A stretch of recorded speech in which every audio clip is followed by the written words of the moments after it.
وأما من خفت موازينه فأمه هاوية وما أدراك ما هي نار حامية 3 নম্বর জাহান্নামের একটা দরজা আছে নাম হাবিয়া নাম কি নাম শুনেন কোনদিন ঠিক এটা জ্বলন্ত আগুন এর ভিতর আর কিছু নেই খালি আগুন নাম শুনে বলতে পারছে এটা কেমন হতে পারে আল্লাহ পাক বলেন এখানে কাদেরকে ঢোকাবো প্রবেশ করাবে জানো ওয়াম্মা মান খাফফাত মাওয়াজিনুহু যাদের ওজন হালকা হবে কি কি হালকা হবে এখানে ওজন শব্দটা শুনলে আমাদের মনের ভেতরে চিন্তা ভাবনা চলে যায় যে এটা মনে হয় মিজানের পাল্লার কথা বলা হচ্ছে নাকি কিয়ামতের দিন নেকি আর বদি ওজন দেওয়া হবে শুনেন কি ঠিক আল্লাহ বলেন তাদের নেকির পাল্লা হালকা হয়ে যাবে ফাউমুহু হাবিয়া তাদের আশ্রয়স্থল হবে তাদের মা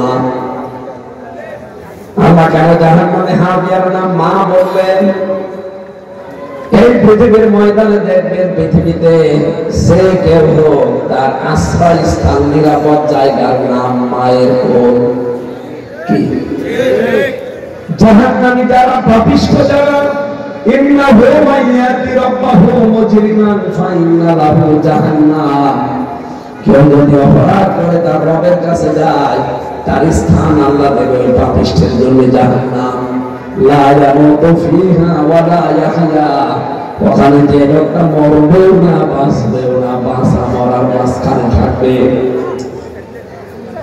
কুমিল্লাবাসী আমার সাথে আপনি একমত হবেন কিনা জানি না যে অনেক আলেম আছে চিন্তা ভাবনা আরো করার জন্য বলছি আপনাদেরকে আপনি একটু দেখবেন এই বিষয়টা আসলে এরকম হতে পারে কিনা রব্বুল আলামিন তো জানিয়ে দিলেন যে কিয়ামতে যার হালকা হবে ওজন তাকে আমি আল্লাহ জাহান্নাম তার আশ্রয়স্থল বানিয়ে দেব নবী আপনি কি জানেন এই হাবিয়া জাহান্নামের এই যে দরজা এটা কি এটা হচ্ছে পুরাটাই আগুন পুরাটা কি বাংলা অর্থ ছিল আধুনিক তাফসীর গুলো আমি মিলালাম চিন্তা ভাবনা করলাম পৃথিবীতে ওজনের কথা বললে মানুষ খুব ভালো বোঝে ওজনের কথা বোঝে না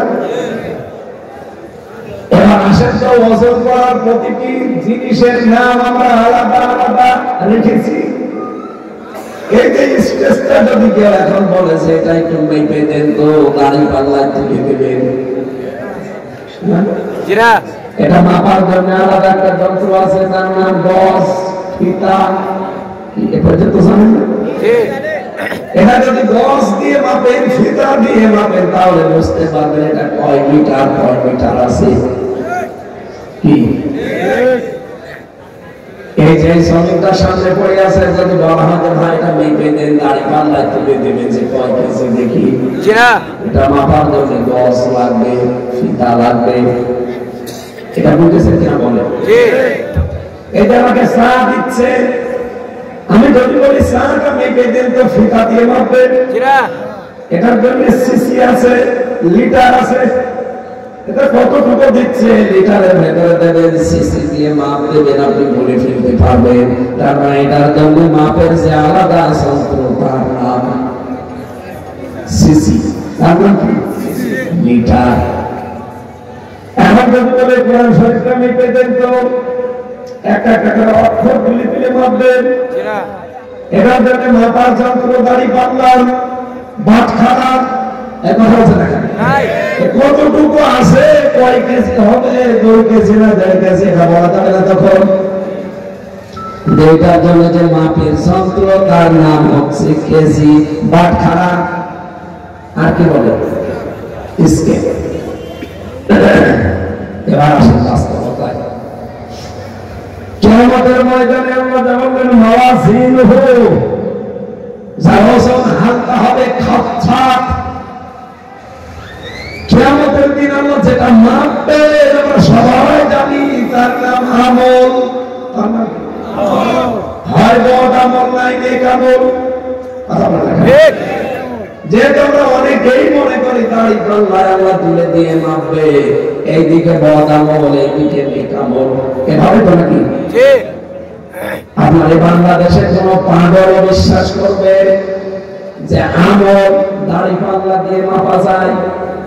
আমল মানে কি বলেন? কাজ। আমল মানে কাজ। এই জবাব দেওয়া লাগবে না, তোমার গেবত করবেন। আমল মানে কি? কাজ। কাজে দুইটাই লাগবে। এজন্য যত ফরজ বিধান আল্লাহ কোরআনে দিয়েছেন, দেখবেন তার ভেতরে আবার আলাদা আলাদা কিছু ফরজ আছে। যেমন নামাজ ফরজ। কি নামাজের ভেতরে আলাদা ফরজ আছে না? নামাজ কি বলেন না কেন? এই নামাজের ভেতরে ফরজ কয়টা? 17টা, 13টা। না, আমার গলা ভাঙা একা, আপনাদের আমি সারা পাচ্ছি না। কথা কি বুঝতেছেন না? সারা দেন না, বুঝতেছেন? নামাজের ভেতরে বাইরে ফরজ মিলে কয়টা? 13টা। 12টা আদায় করলেন, একটা করেননি, আপনার সওয়াব হবে 12টা। কয়টা? 13টাই। একটা হবে না, শূন্য জিরো, কিচ্ছু হবে না। এখন যদি বলেন না আমি 12টা ফরজ আদায় করলাম, একটা করি নাই, অন্তত আমার 5টা সওয়াব দেন, হবে? এইটা যেমন সহজে বুঝে ফেলেছেন, এই কোরআনে আল্লাহ 500 শরীয়তের বিধান দিয়েছেন ফরজ। 499টা মানেন, একটা মানেন না, আরো বিরোধিতা করেন। কিয়ামতের দিন যখন আল্লাহ আপনাকে মাফ দেবে, তখন আপনার হবে জিরো, শূন্য। আমি আশা করছি আপনি কথা বুঝেছেন। এরপরে যদি না বোঝা ভান করে থাকে, এদিকে আসে, কানের নিচে এমন জোরে দুইটা দেবো, সব বুঝে থাকবে। গুরুত্বের ভিত্তিতে মাপ দেওয়া হবে কিয়ামতে। সুতরাং আমাদের উচিত গুরুত্বপূর্ণ কাজগুলো আগে করা। গুরুত্বপূর্ণ কাজ নামাজ, গুরুত্বপূর্ণ কাজ ইলম শিখা, গুরুত্বপূর্ণ কাজ রোজা রাখা, গুরুত্বপূর্ণ কাজ সুদ ছেড়ে দেওয়া, গুরুত্বপূর্ণ কাজ যাকাত দেওয়া, গুরুত্বপূর্ণ কাজ ইসলাম কায়েম করা। আর এগুলো সব করবে ফেরেশতারা। এই যে আসার জায়গা চলে এসেছে। 500টা ফরজ আছে এরকম। নামাজ, রোজা, হজ, যাকাত, সুদ ছেড়ে দেওয়া, ঘুষ ছেড়ে দেওয়া, অর্থনীতি জাকাত ভিত্তিক করা, দিন কায়েম করা, এগুলো সবগুলো ফরজ। সবগুলো কি ফরজ? 499টা মানেন, একটা মানেন না, আপনার কিয়ামতে শূন্য জিরো হবে। আম্মা মান খাফফাত মাওয়াজিনুহু ফাউম্মুহু হাওিয়া। যার হালকা হবে পাল্লা, ওজন যার হালকা হয়ে যাবে, যেহেতু গুরুত্বের ভিত্তিতে আল্লাহ মাপ দেবে, আপনি তো এমনি হালকা হয়ে পড়বেন। ফরজ 13টা, একটা মানেননি, 12টা মেনেছেন, পুরা জিরো। 500 ফরজের 499টা মেনেছেন, একটা মানেননি, পুরা জিরো। এখানে 500টা মানা লাগবে। আমার কণ্ঠ ভালো থাকলে এখন এই 500টা একটা একটা করে বলতে সবগুলো নোট করেছিলাম।